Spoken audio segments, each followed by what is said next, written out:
Au cours des millénaires qui ont façonné l'histoire humaine, l'humanité a édifié un palais de cristal étincelant, nourri par la conviction qu'il pourrait effleurer le visage de la divinité et résister à l'érosion inexorable du temps. Les mathématiques ne se réduisent pas à un simple instrument pour compter les troupeaux ou mesurer les champs, elles incarnent une promesse d'ordre transcendant, un royaume platonicien où la vérité existe de manière absolue, éternelle et immuable. Dominant de haut les tourbillons boueux de l'expérience humaine. Nous avons longtemps cru que, en distillant l'univers en axiomes fondamentaux et en règles de déduction logique, les ombres du doute seraient dissipées à jamais. Tel était le rêve suprême du rationalisme, ériger un système logique parfait, complet et cohérent, où toute question authentique trouverait une réponse déterminable, sans qu'aucune contradiction ne puisse prendre racine. Nous avancions avec l'arrogance de dieux architectes, persuadés que la raison pure était une lumière sans ombre. Pourtant, nous nous sommes trompés. Ce que nous avons découvert n'est pas le socle inébranlable de la réalité, mais une fissure irréparable au cœur même de la vérité. À l'aube du XXe siècle, l'optimisme scientifique culmina dans une ferveur exaltée, personnifiée par la figure imposante de David Hilbert. Lors d'un congrès à Paris, puis sur sa terre natale, Hilbert lança un défi ultime à la communauté intellectuelle, bannir ignorabimus, nous ne saurons pas, du vocabulaire de la science. Pour Hilbert, il n'existait pas de mystères insolubles, seulement des problèmes que nous n'avions pas encore attaqués avec assez de vigueur. Son programme était une croisade visant à formaliser l'ensemble des mathématiques, prouvant que l'arithmétique était exempte de contradictions et que toute vérité mathématique pouvait être déduite mécaniquement d'un ensemble fini d'axiomes. C'était la quête d'une « théorie de tout » dans la pensée abstraite. L'univers, selon cette perspective, était une horloge d'une précision infinie, et l'intelligence humaine, armée de la logique, détenait la clé universelle pour actionner chacun de ces engrenages. La conviction régnante était que la vérité et la démontrabilité étaient synonymes, si quelque chose était vrai, il devait exister un chemin logique, pas à pas, pour y parvenir. Cependant, tandis que les fondations de ce palais solide étaient polies avec soin, des démons silencieux commencèrent à murmurer dans les caves profondes. La première fissure apparut lorsque nous osâmes plonger le regard dans l'abîme de l'infini. Georg Cantor, dans un acte d'audace intellectuelle qui lui coûta sa santé mentale, révéla que l'infini n'était pas un espace unique et monotone, mais une hiérarchie vertigineuse de magnitude. Il existe des infinis plus grands que d'autres, compter les nombres entiers devient insignifiant face à l'immensité des nombres réels. Cette découverte charriait des monstres logiques. Si nous pouvons regrouper les objets en ensemble, que se passe-t-il si nous tentons de former ensemble de tous les ensembles qui ne se contiennent pas eux-mêmes? Bertrand Russell posa cette question apparemment inoffensive, par elle, ébranla les bases sacrées de la logique. Si cet ensemble se contient lui-même, alors il ne doit pas se contenir, s'il ne se contient pas, alors il le doit. La raison se mord la queue. Le paradoxe n'était pas une simple curiosité linguistique, il signalait que le langage utilisé pour décrire la réalité comportait des failles mortelles. Malgré cela, l'espoir persistait. On croyait que ces paradoxes n'étaient que des mauvaises herbes que l'on pouvait arracher par des règles plus strictes et des axiomes plus prudents. Les Principia Mathematica de Russell et Whitehead représentaient un effort titanesque, s'étendant sur des milliers de pages de symboles ésotériques, visant à reconstruire l'arithmétique à partir de zéro, brique par brique, en évitant les pièges de l'autoréférence. L'ordre semblait restauré. Mais en 1931, un jeune logicien autrichien nommé Kurt Gödel porta le coup fatal, non pas avec un marteau, mais avec une subtilité mathématique impitoyable. Ces théorèmes d'incomplétude n'étaient pas une simple découverte, ils étaient un apocalypse intellectuel. Gödel démontra, avec une rigueur absolue, que dans tout système logique suffisamment complexe pour englober l'arithmétique de base, il existe des énoncés vrais mais impossibles à prouver au sein de ce système. Il ne disait pas « nous ne savons pas encore », il prouvait que « nous ne pourrons jamais prouver ». Il construisit une phrase arithmétique qui, une fois décodée, affirmait essentiellement « je ne peux être prouvé ». Si le système la prouvait, il prouvait une fausseté, devenant contradictoire et donc inutile. S'il ne la prouvait pas, l'énoncé était vrai car il affirmait sa propre impossibilité de preuve mais le système était incomplet. Les mathématiques, reines des sciences, étaient contraintes à choisir entre être menteuses ou incomplètes. La complétude était une illusion. Le rêve de Hilbert s'effondra sur le champ. La vérité s'avéra plus vaste que la preuve. Cette découverte porte une profondeur terrifiante. Elle signifie que la vérité mathématique n'est pas quelque chose que nous construisons ou atteignons purement par des algorithmes et des déductions mécaniques. Il existe un océan immense de vérité mathématique flottant hors de portée de tout vaisseau logique que nous pouvons bâtir. Il y a des faits sur les nombres, des motifs dans la structure de la réalité, qui sont vrais, simplement parce que, sans qu'aucune chaîne de raisonnement humain ou computationnel ne puisse les relier à nos axiomes initiaux. L'intuition humaine, cette étincelle mystérieuse qui nous permet de percevoir la vérité avant de la prouver, n'est pas seulement un raccourci, dans de nombreux cas, elle est le seul pont. Le formalisme rigide, l'effort de réduire la pensée à du calcul, se heurte à une barrière insurmontable érigée par la nature même des nombres. La dévastation ne s'arrêta pas à Gödel. Alan Turing, en traduisant la logique en mécanique des machines, découvrit le problème de l'arrêt. Il prouva qu'il n'existe pas, et n'existera jamais, d'algorithme général capable de déterminer si un programme informatique donné s'arrêtera ou tournera indéfiniment. Une fois de plus, une limite absolue. Ce n'est pas une question de puissance de traitement ou de temps, c'est une impossibilité logique. Il existe des problèmes sans solution algorithmique. L'univers computationnel, comme les mathématiques, est truffé de trous noirs d'indécidabilité. Cela mène à une conclusion troublante sur la nature du déterminisme. Si nous ne pouvons prédire le comportement de systèmes logiques simples, comment aspirer à une compréhension exhaustive de l'univers physique, écrit dans le langage des mathématiques ? Le chaos n'est pas seulement une complexité que nous n'avons pas encore déchiffrée, le chaos, l'imprévisibilité et l'indétermination sont cousus dans la trame fondamentale de l'existence. Pénétrant plus profondément dans cette plaie, nous rencontrons le nombre oméga de Gregory Chaitin, une constante représentant la probabilité qu'un programme informatique généré aléatoirement s'arrête. Ce nombre est parfaitement défini, possède une valeur précise. Pourtant, Chaitin prouva que ces chiffres sont aléatoires et irréductibles. Nous ne pouvons les calculer. Ils représentent des faits mathématiques vrais sans raison, sans structure, sans cause. Les mathématiques, toujours bastions de l'ordre et de la causalité, révèlent en leur cœur un aléatoire pur. La structure cristalline de la logique repose sur un socle chaotique. L'idée que tout a une raison d'être, le principe de raison suffisante de Leibniz, échoue lorsque nous plongeons assez profondément. Il existe des vérités qui simplement sont, sans explication, sans preuve, sans lien avec le reste. La chaîne causale se brise au niveau abstrait le plus fondamental. La chute de cette certitude absolue nous oblige à réévaluer notre place dans l'univers. Si les mathématiques elles-mêmes, indépendantes de la matière et du temps, possèdent des frontières infranchissables, que dire de notre physique, de notre biologie, de notre philosophie ? Nous voguons sur un archipel de connaissances entouré d'un océan infini d'indécidabilité. L'hypothèse du continuum, qui interroge s'il existe un infini entre la taille des entiers et celle des réels, en est l'exemple classique. Aujourd'hui, nous savons qu'elle ne peut être prouvée ni réfutée sur la base des axiomes standards de la théorie des ensembles. Elle flotte dans un limbo logique, indépendante de nos fondations actuelles. Nous pouvons choisir de l'accepter ou de la rejeter, créant des mathématiques parallèles, des univers logiques divergents, tous cohérents mais mutuellement exclusifs. La vérité devient, en un sens, un choix architectural, non une découverte archéologique d'un absolu unique. Les implications psychologiques et philosophiques de cette fracture sont immenses. Les humains aspirent à la sécurité. Nous cherchons un père intellectuel, une règle suprême qui nous dise ce qui est vrai et faux, authentique et illusoire. Les mathématiques étaient le dernier refuge de cet espoir.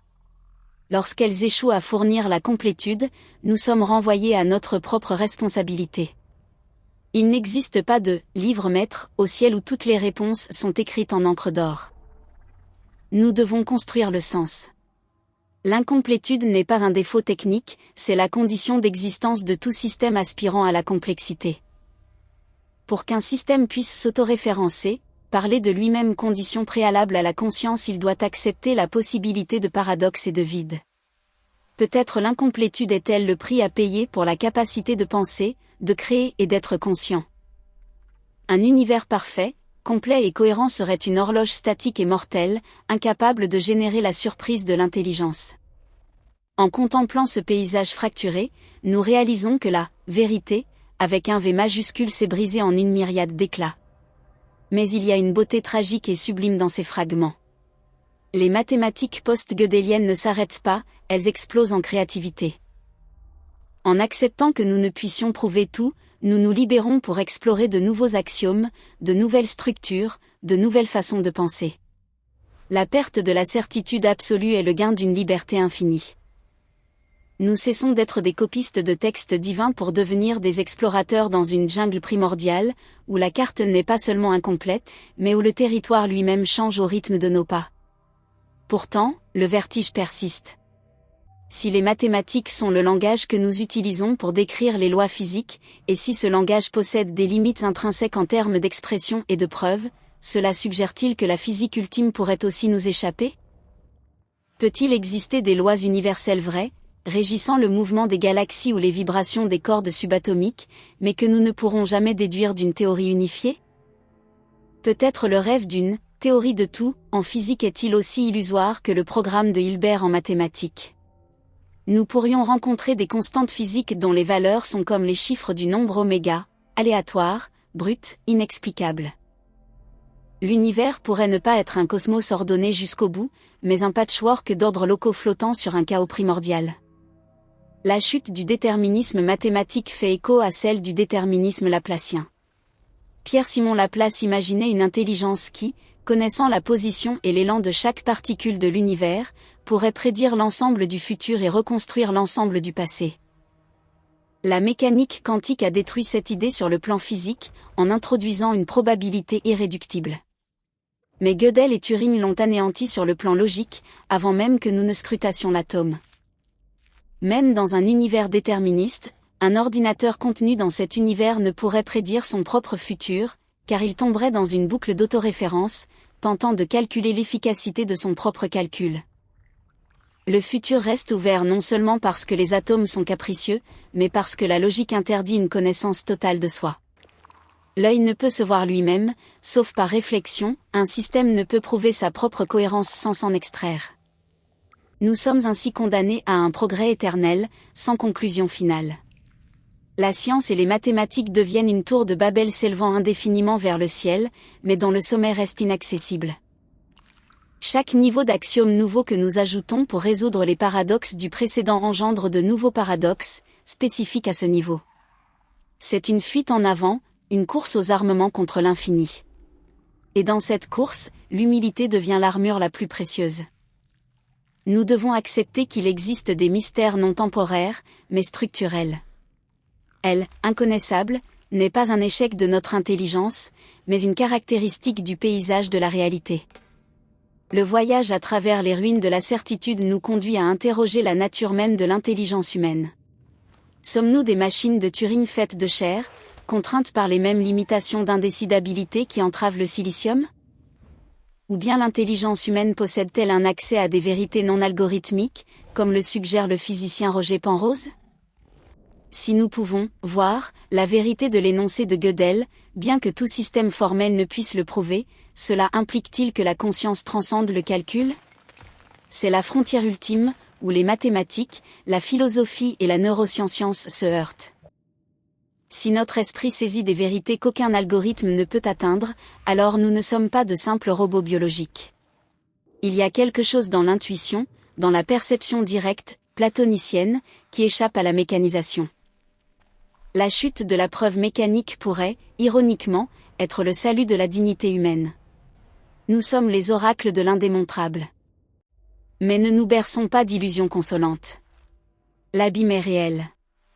Les mathématiques montrent que la raison a un horizon des événements, au-delà duquel la lumière logique ne revient pas. Nous vivons dans une clairière illuminée entourée d'une forêt impénétrable. Pendant des siècles, nous avons tenté d'élargir la clairière, convaincus de pouvoir transformer tout en lumière. Aujourd'hui, nous savons que la forêt est infinie et la clairière finie. La vérité n'est pas un objet solide que nous pouvons saisir entièrement, c'est un horizon qui recule à mesure que nous avançons. Et dans cette tension, entre le désir de tout savoir et l'impossibilité de tout prouver, réside la tragédie et la gloire de la condition intellectuelle humaine. La chute de la vérité absolue n'est pas la fin des mathématiques, mais le début de leur maturité. Nous quittons l'enfance du dogmatisme pour entrer dans l'âge adulte de l'incertitude courageuse. Cette maturité exige un prix élevé, la perte de l'innocence déterministe. Si le théorème de Gödel est le séisme qui ébranle les fondations, ce qui suit est un tsunami balayant les débris de la certitude. Nous devons désormais tourner notre regard vers la figure tragique et gigantesque d'Alan Turing, qui traduisit l'abstraction logique de Gödel dans le monde tangible des machines et des algorithmes. Turing ne se contenta pas de confirmer l'existence de vérités indémontrables, il prouva l'existence de problèmes fondamentalement insolubles. En formulant le « problème de l'arrêt », il projeta l'ombre du déterminisme sur la capacité humaine à prédire le futur de ses propres systèmes. Imaginez une machine suprême, un oracle numérique conçu pour analyser n'importe quel autre programme informatique et déterminer s'il achèvera sa tâche ou restera piégé dans une boucle infinie, tournant éternellement sans produire de résultat. L'intuition suggère qu'une telle machine devrait être réalisable. Pourtant, la logique mathématique hurle que non.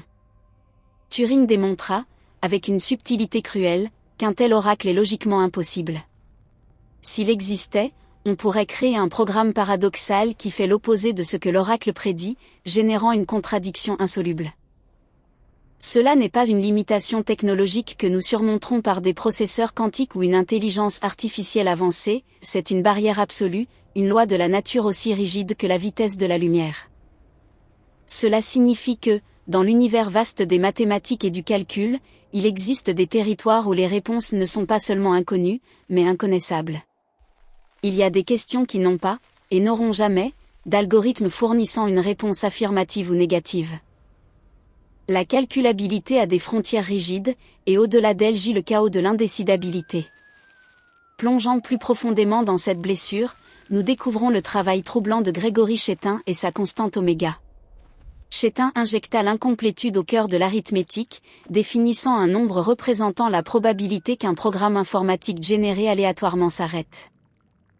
Ce nombre, oméga, est défini mathématiquement de manière parfaite, il existe quelque part sur la ligne des nombres réels, avec une valeur spécifique. Pourtant, il est incalculable. Pire, ces chiffres sont aléatoires. Connaître les premiers bits d'oméga ne donne aucune information sur les suivants. Cela implique que, au fondement le plus profond des mathématiques, cette discipline que nous vénérons comme le royaume de l'ordre et de la structure, existe un aléatoire irréductible. La structure cristalline de la théorie des nombres repose sur un socle de bruit aléatoire. Les vérités mathématiques, à un certain niveau, n'ont pas de raison d'être, elles simplement sont, sans cause, sans motif, sans explication compressible. C'est le hasard pur déguisé en loi éternelle. Si le monde des idées pur subit une telle érosion, que dire du monde physique que nous habitons ? Le rêve de Pierre-Simon Laplace, d'un univers mécanique où, connaissant la position et l'élan de chaque particule, nous pourrions prédire l'ensemble du futur et reconstruire l'ensemble du passé, est brisé non seulement par la mécanique quantique, mais par les mathématiques classiques elles-mêmes. Henri Poincaré, en étudiant le problème des trois corps, révéla que des systèmes dynamiques déterministes peuvent être imprévisibles. La gravité de seulement trois corps célestes en interaction crée une danse si complexe que des variations infinitésimales dans les conditions initiales, un écart plus petit qu'un atome, mène à des trajectoires complètement divergentes avec le temps. C'est la naissance de la théorie du chaos. Effet papillon, n'est pas une métaphore poétique, c'est une description brutale de la sensibilité des systèmes non linéaires. La prédiction à long terme devient impossible non par manque de données, mais parce que la structure mathématique de l'univers amplifie l'ignorance de manière exponentielle. La vérité du futur se cache derrière un voile de chaos déterministe. Puis, nous plongeons au niveau subatomique, où la réalité fond en probabilité spectrale. Le principe d'incertitude de Heisenberg n'est pas une limitation de nos instruments de mesure, c'est une propriété intrinsèque de la nature. Les mathématiques décrivant le fondement de la réalité interdisent de connaître simultanément, avec une précision absolue, la position et la vitesse d'une particule. La réalité n'est pas un point fixe, mais un nuage probabiliste, une fonction d'onde enveloppant toutes les histoires possibles jusqu'à ce qu'une interaction force son effondrement.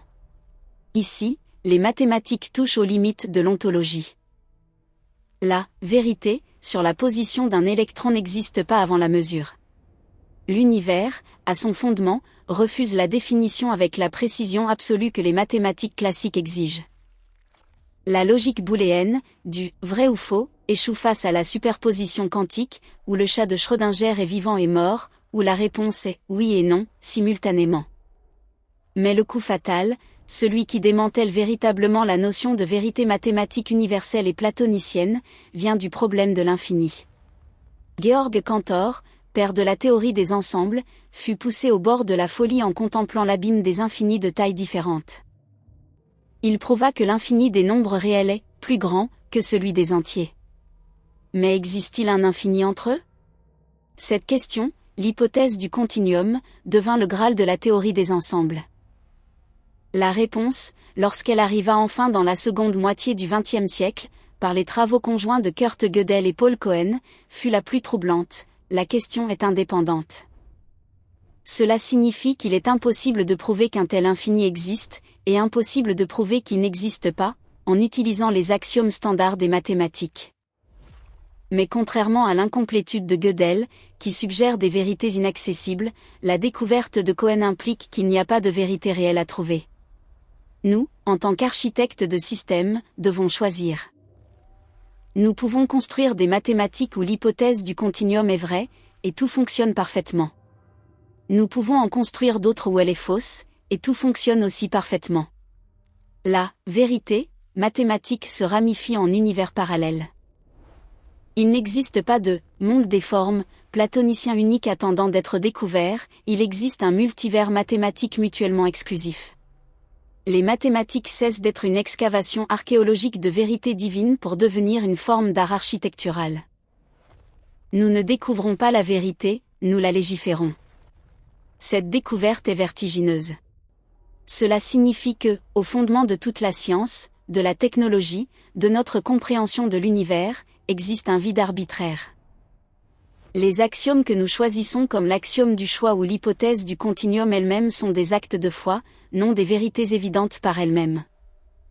Nous bâtissons des châteaux logiques complexes et magnifiques, mais ils flottent dans le vide, ancrés seulement dans notre décision collective d'accepter certaines règles du jeu.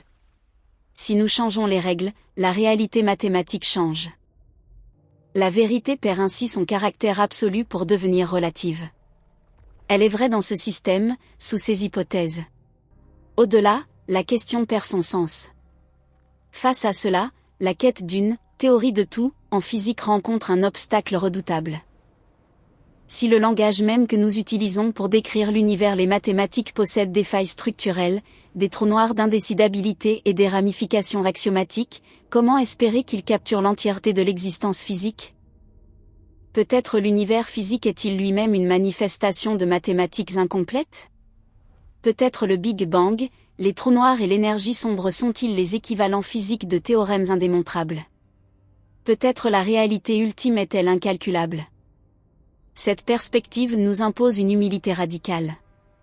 Le scientisme arrogant, convaincu que la science résoudra tous les mystères et que la raison illuminera tous les recoins de l'existence, est réfuté par l'outil qu'il vénère.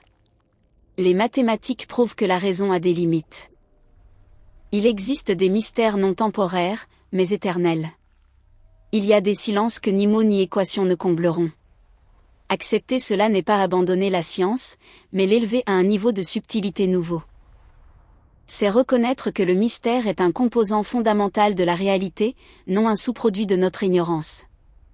Nous nous trouvons ainsi devant le paradoxe ultime: le plus grand accomplissement de la raison humaine est de prouver l'insuffisance de la raison humaine. En cartographiant les frontières du savoir, nous découvrons l'océan infini de l'inconnaissable. Et ici, à cette frontière brumeuse, l'expérience humaine atteint sa texture la plus riche. Si nous pouvions tout prouver, tout prédire, tout calculer, l'existence serait une uniformité mécanique, une horloge close dans un tic-tac stérile. L'incomplétude, l'indécidabilité et le chaos sont ce qui permet le neuf, la création et le libre arbitre. Les failles dans la logique sont les fentes par lesquelles filtre la lumière de la vie. L'effondrement, collapso, de la vérité absolue et monolithique nous libère du tyran du déterminisme. Si le futur n'est pas inscrit dans des équations, si même les mathématiques ignorent le résultat final de leur propre processus, alors le futur est ouvert. Nous sommes des navigateurs sur une mer qui se crée au fur et à mesure que nous naviguons. L'angoisse de l'abîme logique se transmue en ivresse de la liberté absolue. Nous ne sommes pas des observateurs passifs d'une vérité préexistante, nous sommes des participants actifs dans la construction de la réalité. Chaque théorème que nous prouvons, chaque œuvre d'art que nous créons, chaque acte de compassion que nous accomplissons, ajoute un axiome nouveau au système de l'existence, élargissant la clairière dans la forêt obscure. Les mathématiques, en touchant leurs limites, ne meurent pas, elles transcendent. Elles cessent d'être un simple outil descriptif pour devenir un miroir de la condition existentielle. Elles nous montrent que la perfection est impossible, que la cohérence totale est une illusion, et que la vérité est une construction continue, jamais possédée définitivement. Et peut-être, seulement peut-être, est-ce cette incomplétude fondamentale qui permet à l'univers d'exister et d'évoluer. Un univers logiquement parfait et complet serait figé dans une perfection statique. C'est l'incomplétude qui impulse le mouvement, la quête, le devenir. L'erreur est le moteur de la création. Ainsi, nous concluons notre exploration non par une réponse finale, mais par un émerveillement renouvelé. L'édifice logique tremble, mais ne s'écroule pas, il oscille au vent de l'infini, flexible et vivant. Nous apprenons à vivre sans le socle inébranlable de la certitude absolue, à danser sur l'abîme.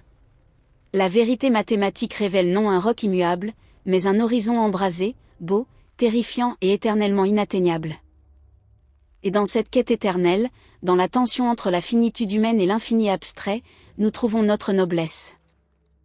Nous sommes les gardiens du paradoxe, les seules créatures capables de contempler le visage aveugle de l'infini et de sourire, sachant que, bien que nous ne puissions jamais tout comprendre, nous sommes faits de la même poussière d'étoiles et de la même logique fracturée qui le constitue.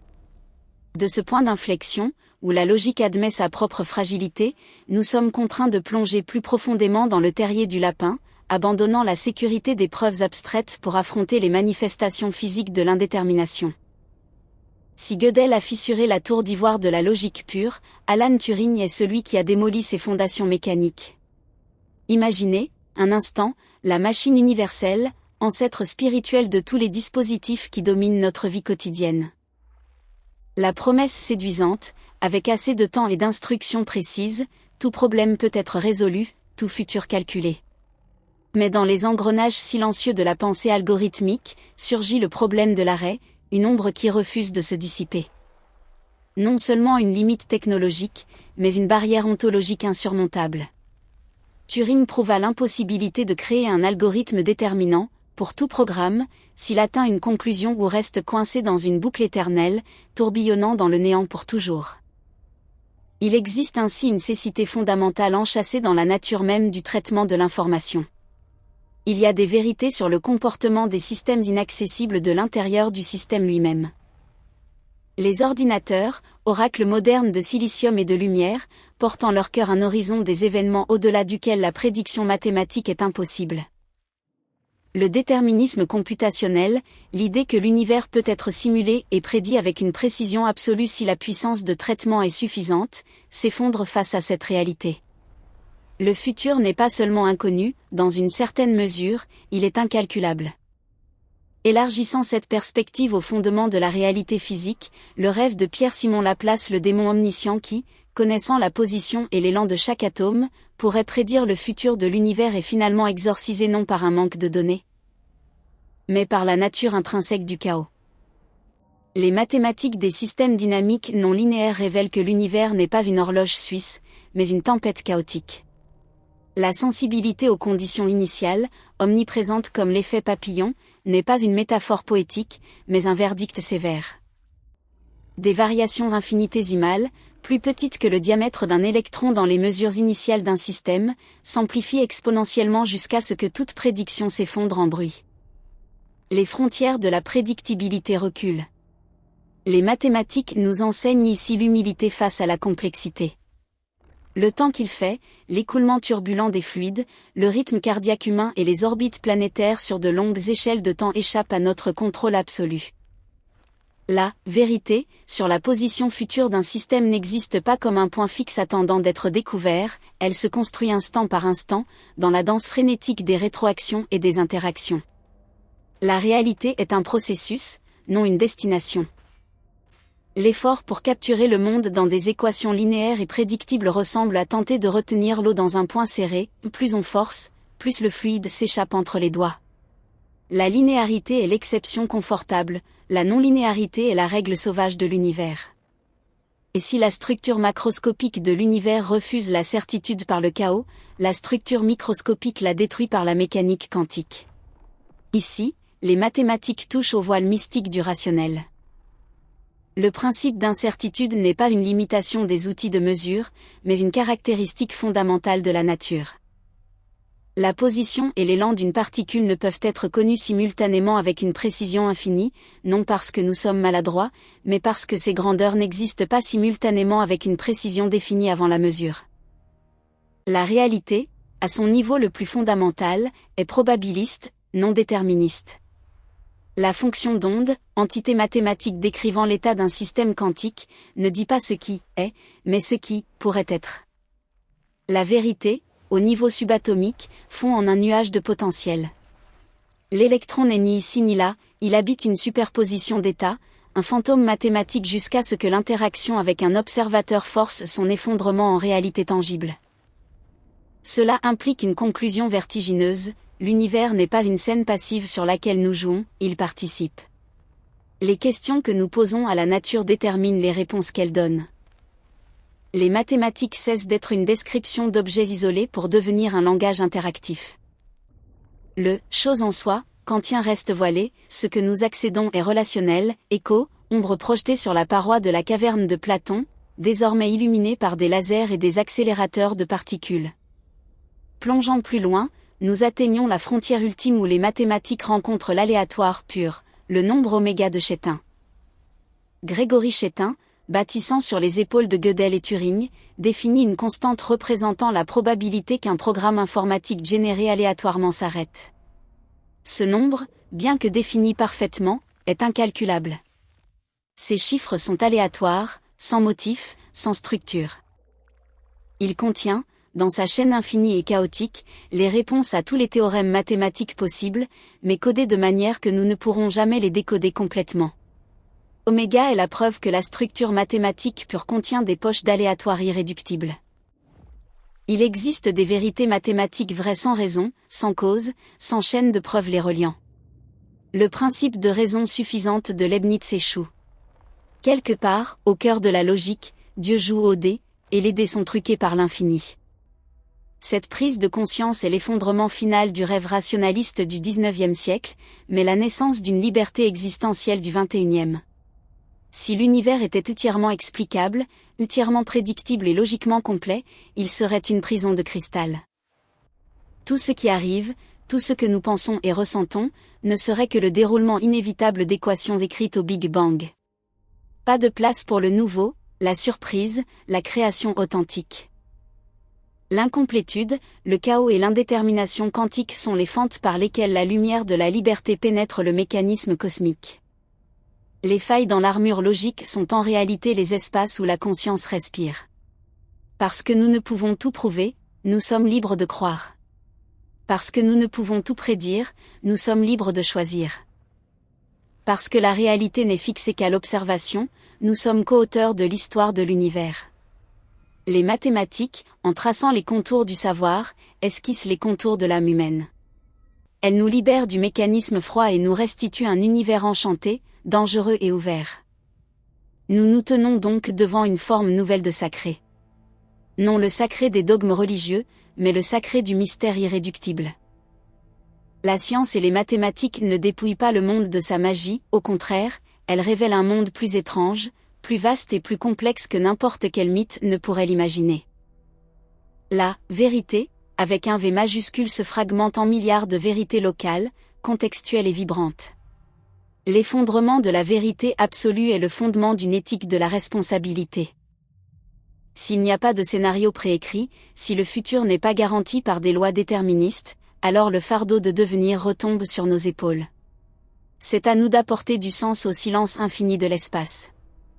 Dans cette vision panoramique, les mathématiques se révèlent comme la poésie suprême de l'existence. Elles ne servent pas seulement à construire des ponts ou à prédire des éclipses, elles servent à nous situer face à l'abîme. Elles sont le langage par lequel nous négocions avec l'inconnu. Chaque théorème prouvé est une petite île d'ordre conquise sur l'océan du chaos, et nous devons la chérir précisément parce qu'elle est rare, parce qu'elle est une construction héroïque humaine contre l'entropie. La beauté de l'équation d'Eulé ou de la géométrie fractale ne réside pas dans leur froideur, mais dans leur capacité à capturer, ne serait-ce qu'un instant fugace, le pouls de la réalité qui, finalement, échappe à toute définition. Ainsi, le voyage intellectuel, commencé par le comptage des troupeaux à l'aube des temps et s'élevant jusqu'au sommet de la théorie des ensembles et de la mécanique quantique, revient à son point de départ avec une sagesse nouvelle, la sagesse de l'ignorance savante. Nous savons désormais, avec une précision mathématique, à quel point nous ne savons pas. Et c'est la forme suprême de connaissance. Accepter les limites n'est pas un échec, c'est un acte de maturité cosmique. L'univers n'est pas un puzzle à résoudre, mais une danse à danser. Que reste-t-il en nous? Non l'arrogance de la certitude, mais la joie de la découverte éternelle. Que nous regardions les nombres non comme des chaînes qui nous lient, mais comme des échelles qui nous élèvent au-dessus des brumes, nous permettant d'entrevoir, ne serait-ce qu'un instant, la splendeur terrifiante et belle de l'infini. L'effondrement de la vérité absolue ne nous laisse pas dans les ténèbres, il nous laisse sous les étoiles, exposés, vulnérables et glorieusement vivants. Les mathématiques, dans leur silence éloquent, murmurent que la fin de la preuve n'est que le début de la compréhension. Et à cette frontière brumeuse, où la raison s'achève et l'émerveillement commence, nous trouvons enfin notre place. Non comme maîtres de l'univers, mais comme ses enfants les plus curieux, éternellement fascinés par le mystère que nous sommes et par celui qui nous entoure.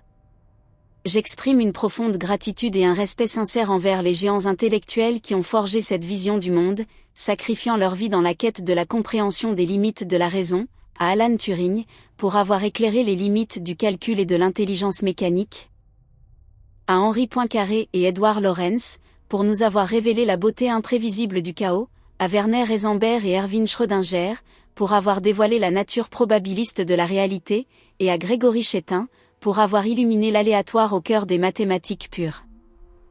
Leur contribution transcende le temps et continue d'élargir les horizons spirituels de l'humanité.